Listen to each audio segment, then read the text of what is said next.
The CBS Radio Mystery Theater presents...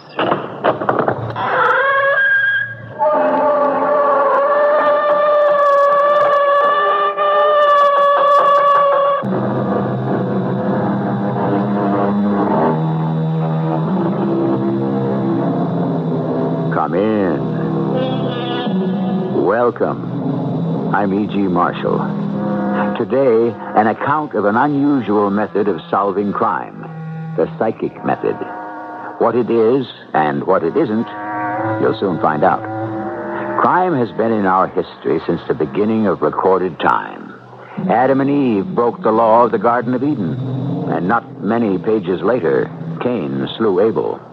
One might say the first psychic manifestation of a murder is in the Bible, where it is written, "And the Lord said, 'What have you done? The voice of your brother's blood is crying to me from the ground.'"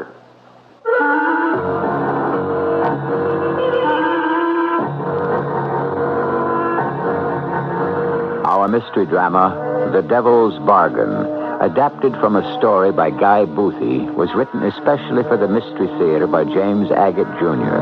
and stars Robert Dryden. I'll be back shortly with Act One.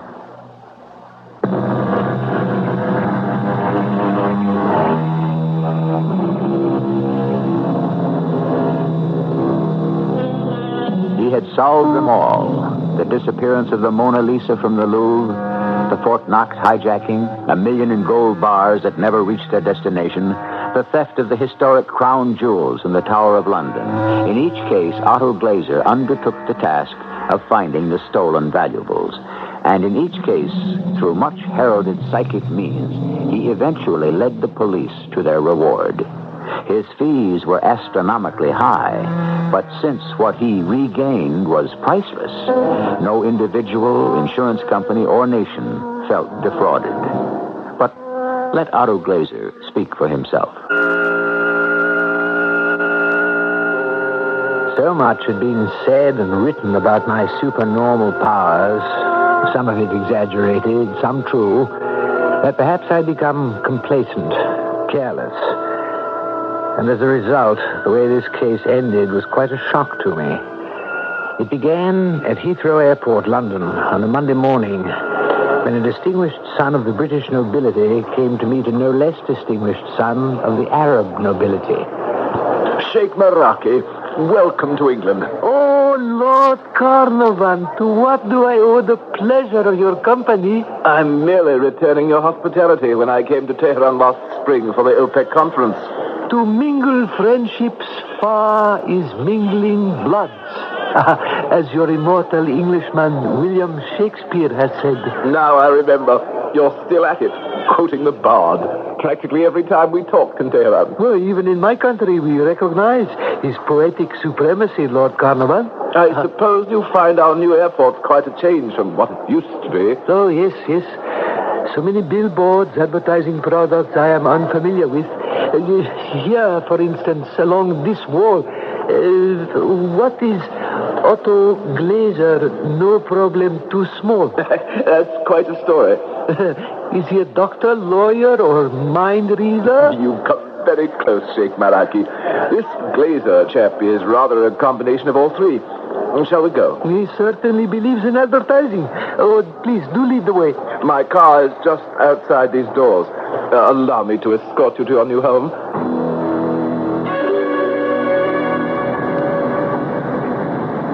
Another 5 minutes and we'll be there.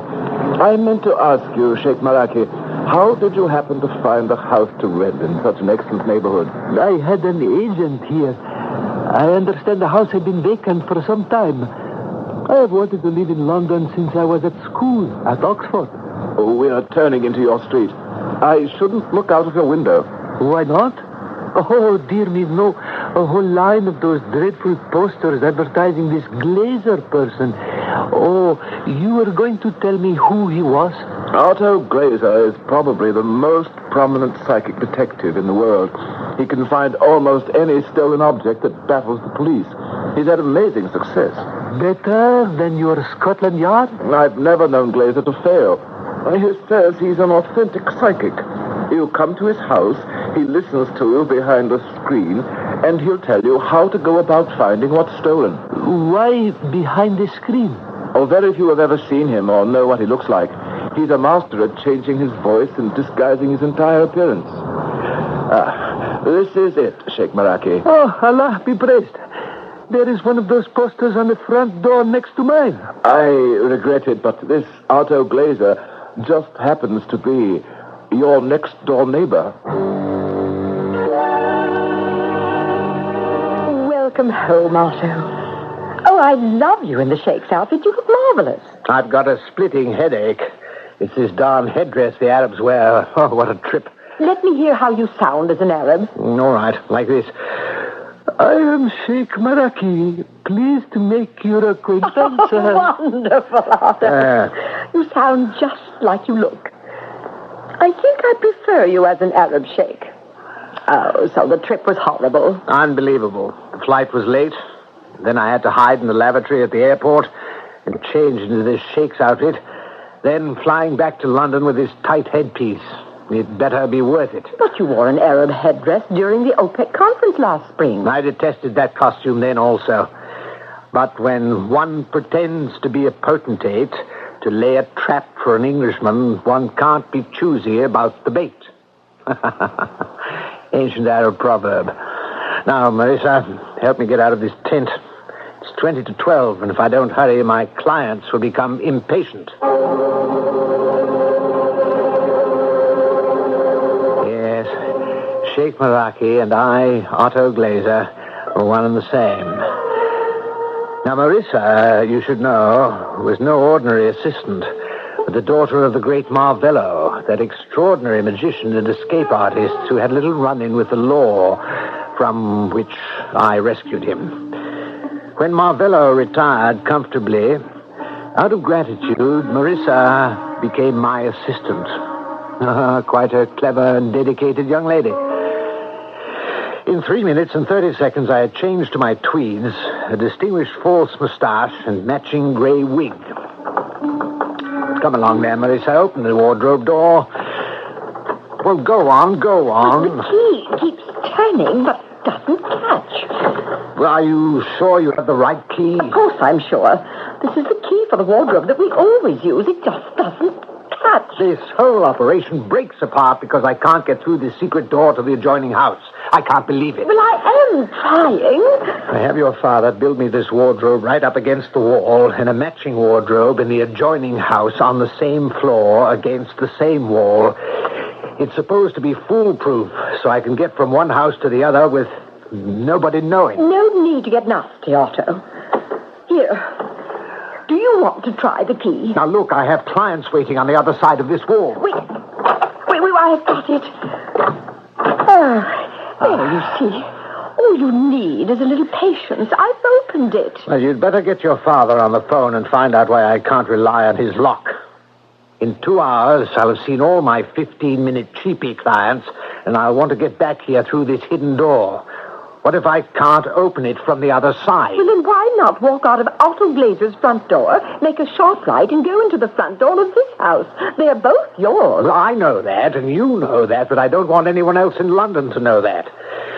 Please, Marissa, don't be so dense. You tell your dad the lock sticks or doesn't catch or whatever, and I want it fixed.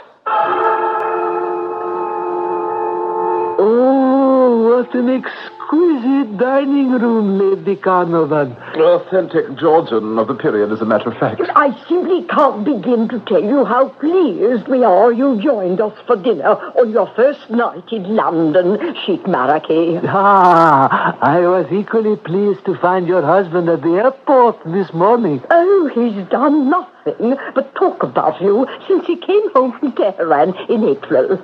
I'm going to ring for the soup, and then I want you to tell me quite confidentially, do you think the price of oil is going to go up again this year? You may serve, Eustace. Will oil go up in price? Oh, Lady Carnovan, surely it does not affect people of your station? Well, not really. Hubert tells me that you went to Oxford. All my family have been educated abroad. Oxford is where I developed my taste in Indian art. You too? Oh, then you simply must go to the Victoria and Albert Museum to see the Rajput paintings. I know them quite well. I must show the Sheikh our jewel box. I suppose you have heard of the Carnarvon necklace. Ah, who has not, Lady Carnarvon? Even where I come from, a necklace worth $2 million is quite a conversation piece. I gave it to Hermione on our 25th anniversary. The box in which I keep the diamond necklace is pure 2nd century Indian. I'm sure you will appreciate it, Sheikh. I should not mind seeing the necklace either. I don't know whether I mentioned it, but one of the reasons I'm here is to gather material on Indian art. Perhaps I might borrow your antique jewel case one day and have it photographed for my book? Absolutely. Beauty is to be shared. This box is covered in ancient carvings, almost an exact replica of the Nativity of Buddha done in limestone at the British Museum. Oh, yes, that one. Is it still on exhibit? You know it. I own it. Also on loan, of course. Splendid. We shall arrange for you to have a good look at our old wooden jewel box. It's unique. Marissa, this is not going to be a simple swindle. I've got to be very careful, cover my tracks like a cat, and make no waves. In and out of his lordship's front door in that clumsy Arab get-up. But how to grab the necklace, that's what bugs me. You see, it's kept in the bank, except when Lady Carnarvon's wearing it. After whatever party, she takes it off and keeps it in her... Oh, of course. Keeps her necklace in what? Marissa, that's the answer. The carved box she puts it in. Listen, get your father over here first thing in the morning. He's got the answer. Now you see it, now you don't. That's what I'll use, your father's great act. The great Marvello's disappearing act. Of course.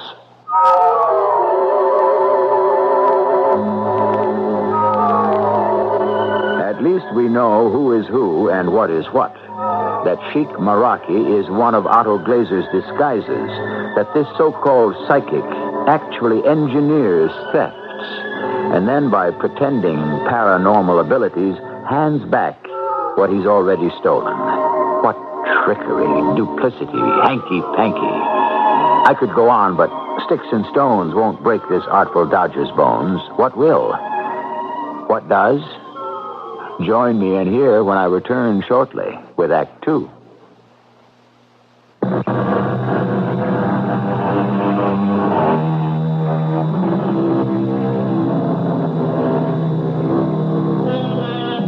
I think all of us are fascinated by the machinations of the unscrupulous. We like to be let in on the doings of those for whom the straight and narrow is a tool with which to pick a lock. For now, the world believes Otto Glazer has extraordinary see-through eyes, unusual mental powers, and divining insight. It may turn out, unknown to himself, he may actually have those gifts. But in the meantime, give him credit. He's latched onto a good thing. Good morning, Marvello, chap. Daddy, what are you doing with that crossword puzzle? Otto, what's a 7-letter word for how a person feels having to arise early in the morning and hustle out of his dwelling when he had planned to sleep late? Look, Marvello, I didn't get you out of bed to help you with the crossword puzzle. That 7-letter word is unhappy. I'll have you know.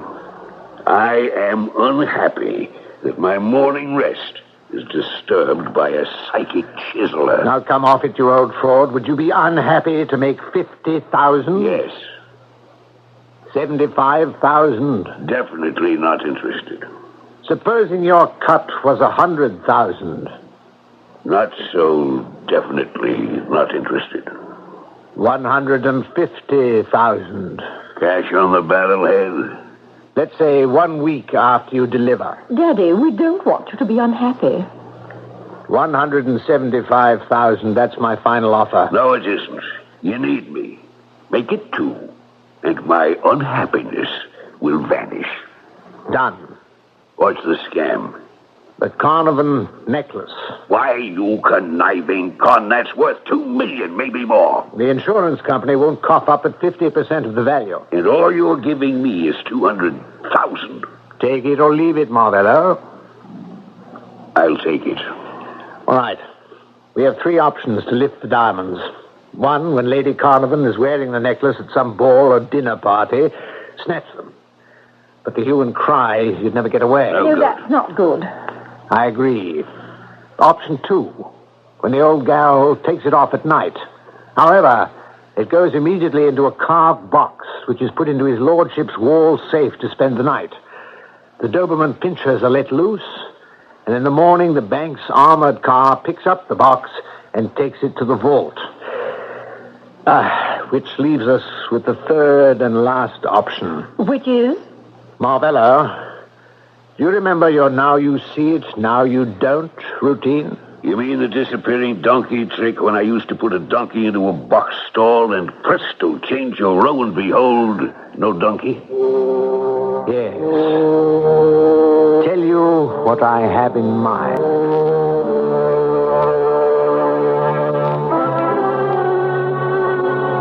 Lady Carnarvon, as soon as I got your call, I rushed right over. I have told my publishers they will be having quite a surprise in the chapters dealing with ancient carved Indian art. Oh, I'm thrilled, Sheikh Mariki. I lie awake at night wondering whether your jewel casket has on it the dream of the Maya and the miraculous birth in the Lumbini garden. You will see. I've got it here. No. Yes. One of the clasps is loose, so I had it sent over from the bank. The jeweler is upstairs this very minute mending it. I shall have him put it into the box and have it brought down so that you can have a look. I shan't bore you by repeating the size of the necklace, the size of the blue-white diamonds, how many. You've heard it often. The box was of some dark wood, harder than teak. I'd say about 16 inches long, 12 wide, and 8 deep. Lady Carnarvon unlocked the lid, and there, inside, on a quilted bed of Russian leather, lay the necklace. It was all I could do to keep from grabbing it and running. That would have been a stupid thing to do. Well, I was hypnotized, Marissa. I wasn't myself. You haven't been yourself for 25 years. Oh, stop it. My most important role is myself, Otto Glaser, psychic spy and detective. Once we have made the Carnarvon necklace disappear, Otto Glaser will step forward, and with trance-induced vision and for a slight fee, he will locate and return the missing anniversary present.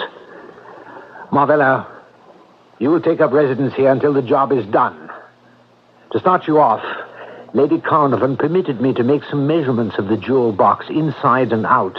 And here also is a sketch I've made for you. Very helpful. Now, all I want you to do is to come up with an adaptation of your illusion of the disappearing donkey. For $200,000, I could make a dinosaur disappear.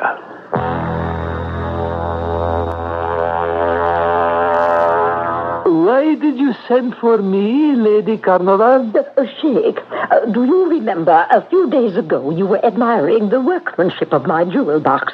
And I told you the day I'd be wearing the necklace, you might borrow the box to have photographed for your book. Oh, I've never forgotten your word. Well, that day is today. Look at this.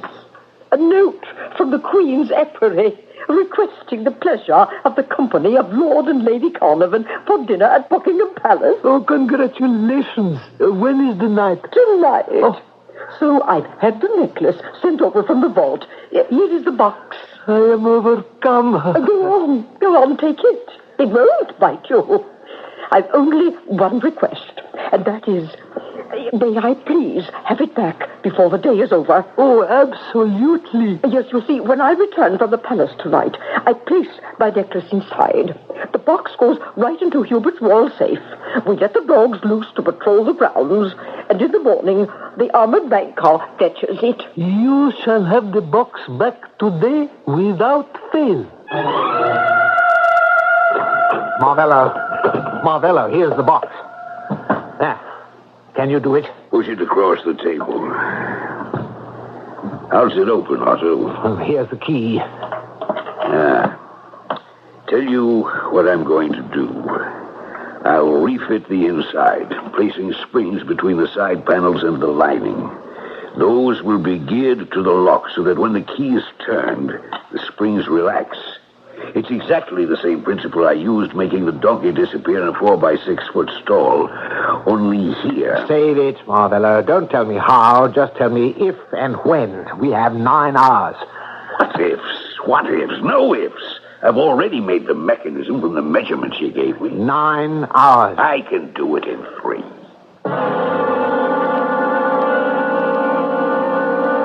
Otto, don't you think Daddy's a genius? If he can make a necklace disappear as easily as a donkey before sunset, I'd certainly agree with you. It's 5 o'clock now. He said 3 hours. I knew he couldn't do it in that time. What do you mean? Daddy's been taking a nap since lunch. The box is finished. He's done it.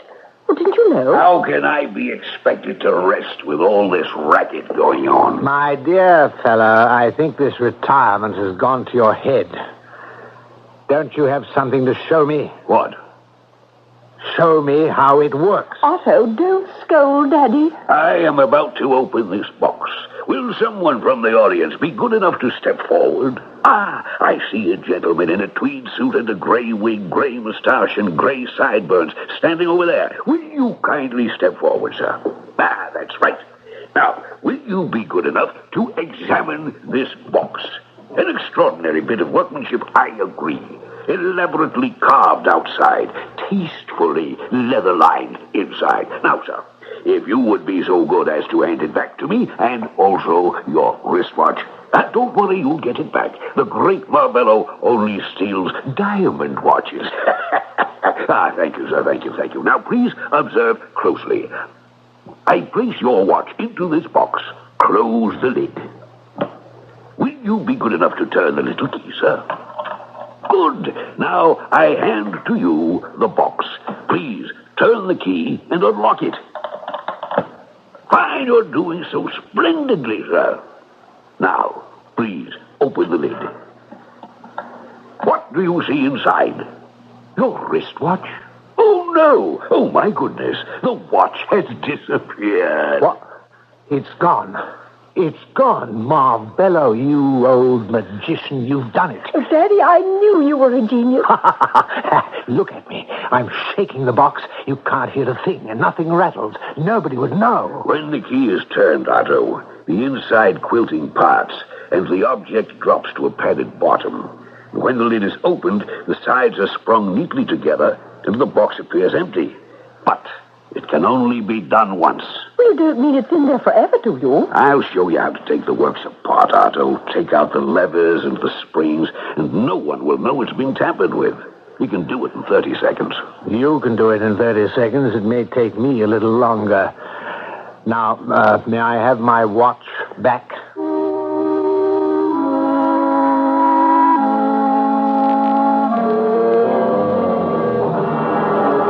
Shake, old man. What brings you here at this hour? It's 6 o'clock. Oh, Hubert, your wife loaned me this jewel box to have photographed for my book, and I promised she would have it back today. Isn't that just like Hermione? Never told me a thing. The whole house is agog because the Queen said come from me. Thank you. I'll see she gets it. What time is it, Marissa? Otto, will you drink your breakfast tea and stop checking your watch? It's 8 o'clock. Nah, won't be long now. My educated psychic guess is that in about 10 seconds we shall have a visitor. On the button, there's our visitor. Marissa, is my putty nose on straight, the darn hake on my head, huh? You look fine. The most beautiful Arab since Valentino. It's Lord Carnarvon. They've discovered the empty jewel box. Now, listen. In 15 minutes, I shall come knocking at Otto Glazer's front door. You will open it and say that Mr. Glazer is out of town, but expected back at 12 for his daily clients. Yes, of course. Now, up to the dressing room with you and through the wardrobe into my house next door. I hope your father fixed that lock so it works. Why, Hubert, Lord Carnarvon, what are you doing here so early in the morning? Oh, or did you ask me that question yesterday? Oh, Sheik, terrible, terrible. Oh, dear me, you look as if you'd seen a ghost. Please, come along here, Hubert, to the library. Can I get you something, brandy? No, Sheik, thank you. I've got to keep a cool head. Oh, you alarm me, Hubert. I've never seen you like this. Did something happen at the Queen's dinner party? No. That went perfectly normally. No, it's nothing to do with the Queen, thank heaven, bless her. It's the necklace. Not the necklace? It's gone, missing, disappeared. It was Hermione. It was her idea. I come straight here and speak to you. Yes, but what have I got? Oh, dear me, I did not somehow damage this gorgeous box, did I? No, the box is all right. I'll begin at the beginning. We come back from the palace last night. Hermione takes off the necklace, gives it to me. I put it in the box, lock the box, place it in the safe, loose the dogs. Anyway, this morning at 7, the bank guards arrive. Hermione opens the box for a last look. No necklace. Ah, that is dreadful. What did your wife believe I could do? Obviously, our first thought, call Scotland Yard. Then I had a better idea, old man, a much better idea. Your neighbor, Otto Glazer. Oh, yes, Glazer. Would you, Sheik, as his next-door neighbor, ask him to take on this case, but in utter secrecy? Frankly, I think this is the kind of crime that cries for supernatural or at least supernormal detective work. Well, if you think I can really help... Oh, we do, both Hermione and I. We beg you. In that case, Hubert, I'm certainly at your service. Let us go next door and see Otto Glazer at once.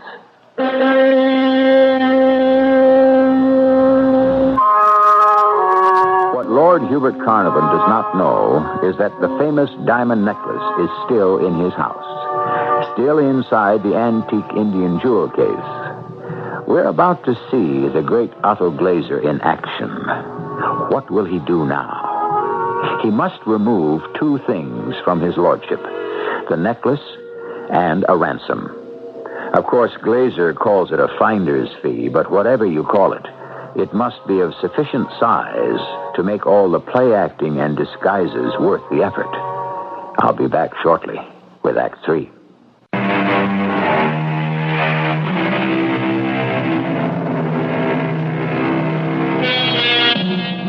It is Act 3, the one in which we learn who wins, who loses, who's caught, who escapes.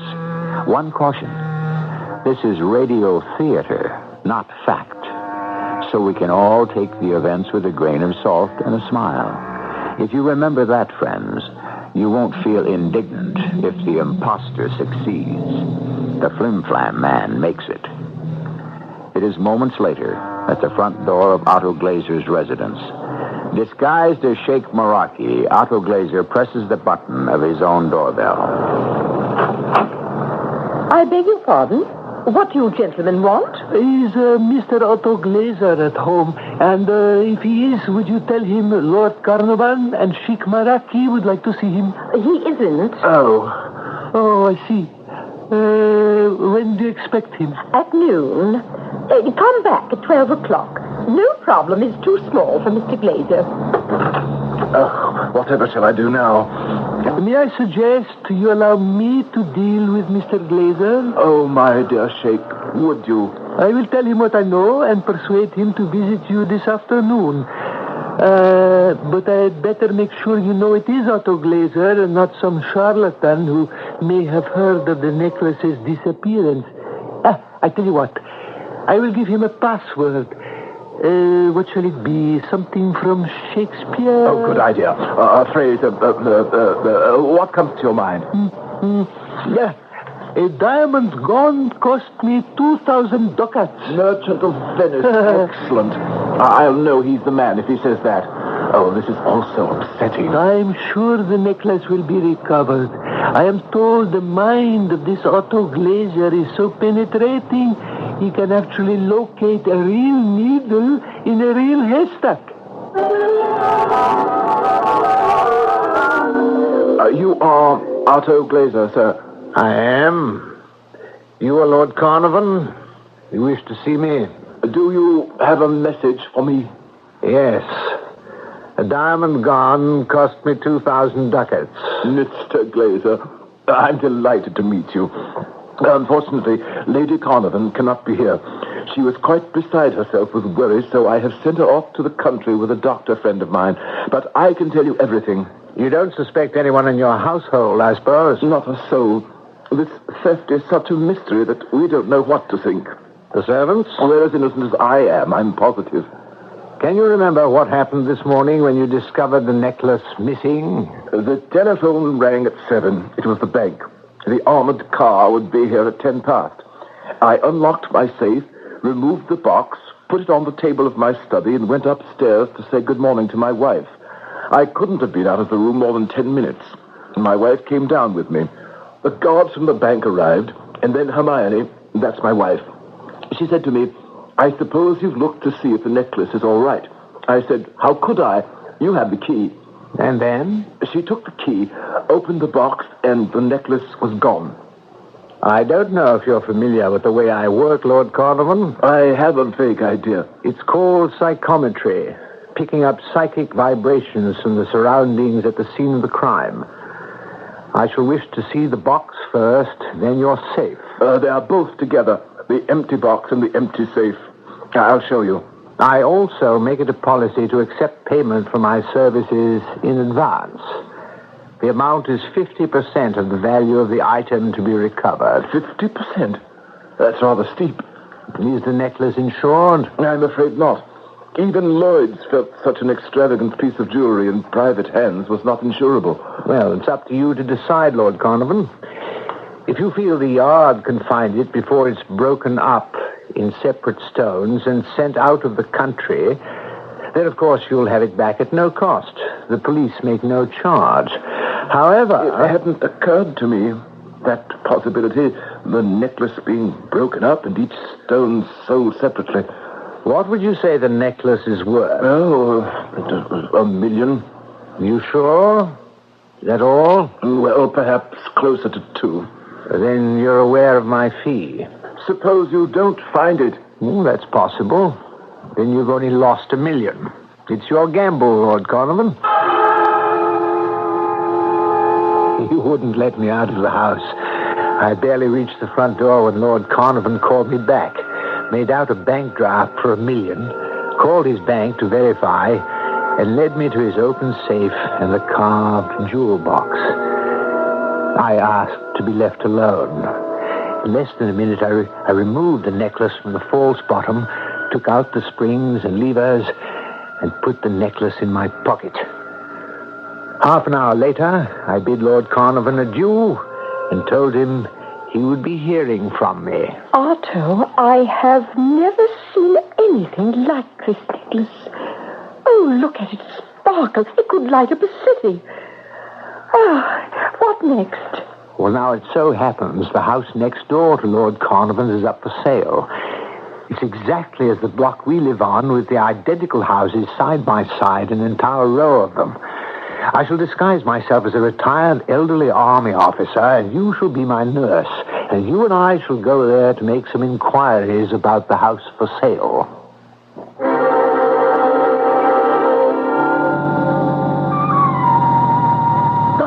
Good old driver, this is the place. Well, come along now. Send me my cane and help me out.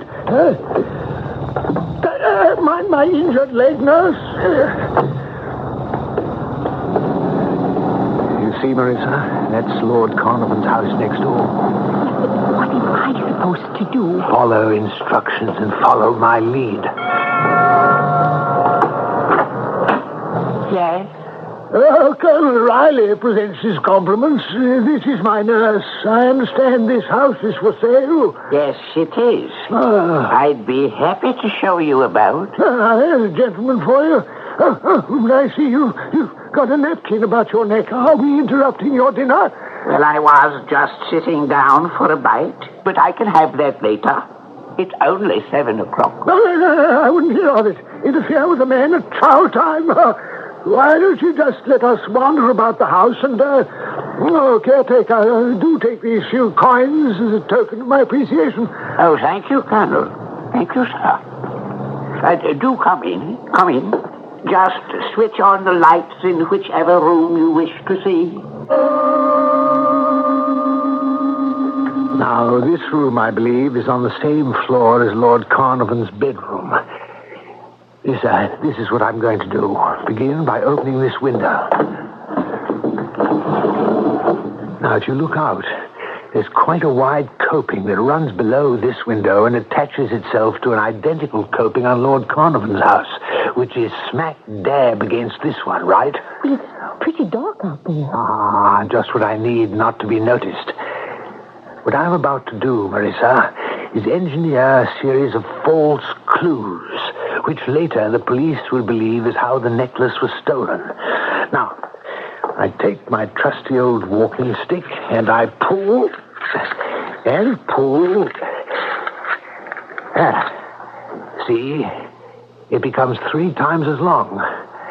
Now, I remove my right shoe, into which I've had a metal screw hole attached, and into it I screw the very end of the extended, collapsible walking stick. I want you to stand guard by the door while I'm balancing myself like a human fly. Yes, but you haven't explained what you're going to do with your shoe attached to the end of that long pole. I better tell you when I get back.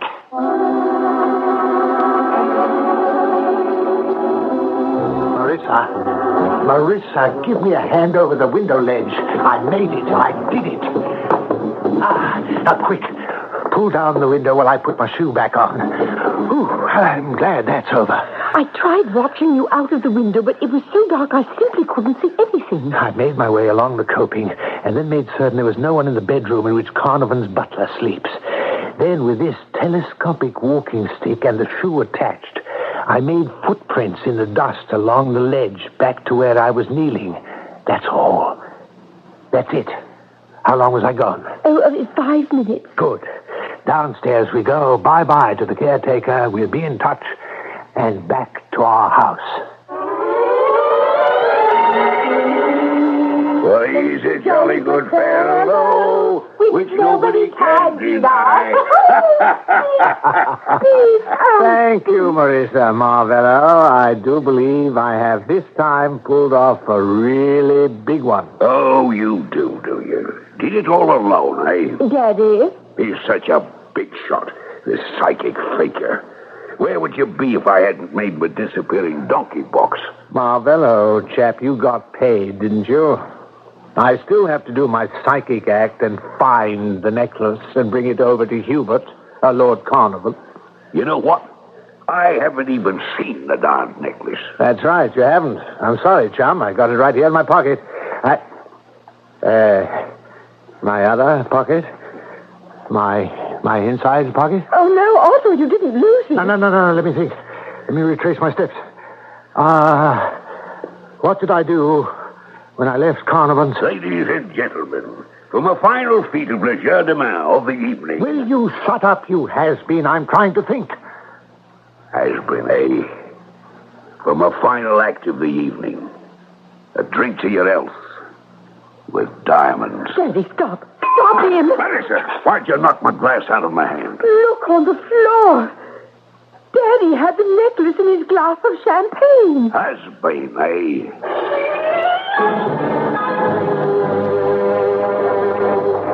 I tell you, old chap, I'm sorry to see you go. If it hadn't been for you, Sheikh Maraki, I owe everything to you. Oh, no. Your friendship has paid for everything. The necklace is back in your house, and in time, as your great Shakespeare has said, all doers of evil will be punished. the thieves will be caught. You should have been there, Sheikh, to see how this extraordinary Otto Glazer went straight to my window. His psychic super senses led him to it.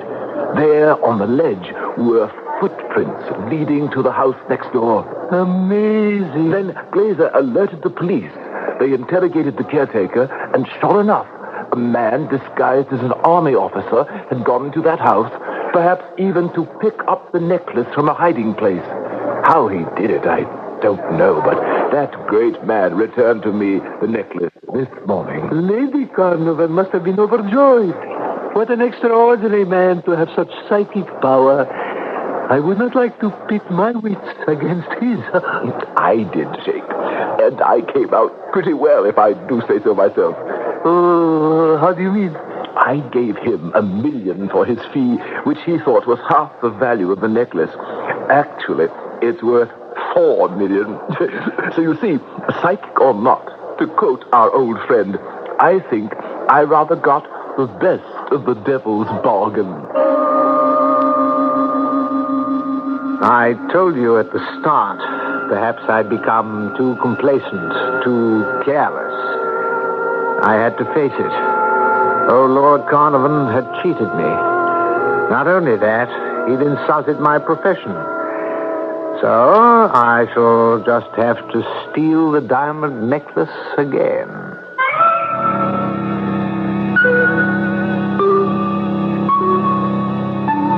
Perhaps I should feel guilty telling you a tale of an innocent victim losing and the guilty party gaining. But I look at it this way. Otto Glazer was a kind of Robin Hood who robbed the wealthy to be charitable to the poor. Only he believed true charity begins at home. I'm not saying every time you meet up with someone with psychic powers to beware, but to be careful, never hurt anyone. I'll be back shortly.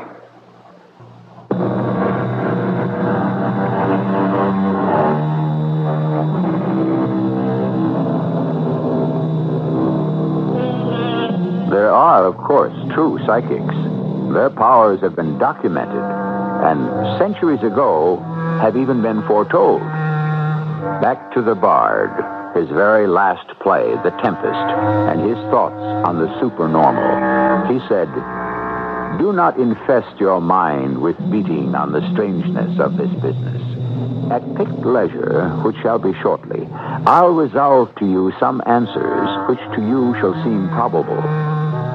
Did Bill Shakespeare know something we don't? Our cast included Robert Dryden, Joan Shea, Gordon Heath, and Jackson Beck. The entire production was under the direction of Hyman Brown. This is E.G. Marshall inviting you to return to our Mystery Theater for another adventure in the macabre. Until next time, pleasant dreams.